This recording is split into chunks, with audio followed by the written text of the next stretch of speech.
Vamos supor, pegamos um bebê humano e vamos ser cruéis agora, quase que maquiavélicos. A gente vai lá para Boston, pega um casal branco de olhos azuis e cabelos loiros, pessoas muito, mas muito bem. O pai e a mãe do Tarzan, isso, bem loirinhos, bem norte-americanos. E aí é a própria história do Tarzan, né? E nós, numa experiência científica, a gente vai lá na floresta de Bornéu, lá na Ásia, e deixa o bebê lá com 6 meses de idade. E depois, quando ele tiver com 20 anos, a gente vem buscá-lo. Não é isso? Se ele ficasse lá em Boston com a família, então ele estudaria nos colégios norte-americanos, seria um bom aluno. E ele se dedicaria e ele faria Harvard, Stanford, se quisesse, MIT, enfim. Seria um doutor, um norte-americano típico, letrado, muito inteligente. No entanto, se você pegar esse mesmo rapaz e jogar ele lá para ser criado por nativos da ilha de Bornéu ou no meio da floresta amazônica, ilhas isoladas na Oceania, criado quase como um animal, com 20 anos esse rapaz seria um perfeito idiota. Uma pessoa que teria atitudes quase que animalescas, né? Você jogaria para ele um pedaço de carne, ele ia comer cru, Enfim, aquele norte-americano seria tão lesado ou idiota, quase que como um chimpanzé lá no meio da floresta. Por que isso? Porque ele não teve a linha de custódia, o viés do raciocínio lógico de ser ensinado. Então nós brasileiros, por exemplo, sem querer ofender, é claro, somos idiotas. Por que somos idiotas? Porque nós não estudamos. Não há quem que possa vir nos salvar nessa terra miserável e nos ensinar as coisas. Lá, acho que foi dos anos 90 aos anos 2000, não me lembro direito, a ONU, então, ofereceu ao Brasil dizendo, olha, a qualidade da sua justiça, dos seus promotores e juízes é questionável. Não há um pingo, um mínimo de coesão, de coisa inteligente analisada para que o que vocês fazem aí seja algo descrito como o mínimo aceitável da inteligência humana. Eles falaram assim, veja bem, uma pessoa réu confessa que matou uma outra pessoa, ela tem o direito de ficar recorrendo nas instâncias, mesmo que ela seja réu confessa, eternamente. Né? Não vê o rapaz que matou lá o jornalista da Folha? Matou a Gomide, a moça? Ele mesmo falou, não, sim, eu matei por motivo fútil, por ciúmes, por questão de eu querer ser dono daquela mulher, como se ela fosse uma égua, como se ela fosse uma Mercedes, uma mansão no Morumbi. Eu queria tê-la para mim.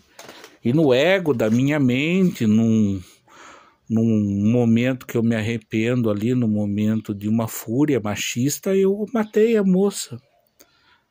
Uma moça que eu tinha um apreço, um carinho enorme, mas eu era egocêntrico. Só que a justiça do Brasil me permite ficar recorrendo. Então eu nunca vou preso, porque eu recorri na primeira, na segunda, na terceira instância, foi Supremo Tribunal, depois houve um erro no processo, começa tudo de novo e o cara nunca vai preso. Né? E a ONU falou para o Brasil, então naquela época, antes disso até, se eles queriam que se juntasse juízes europeus e juízes aposentados europeus e dos Estados Unidos da América, principalmente, da Oceania, enfim, para que viesse então e desse uma orientada do tipo, não quero dizer que os seus promotores e juízes sejam incapazes, mas a coisa está muito difícil.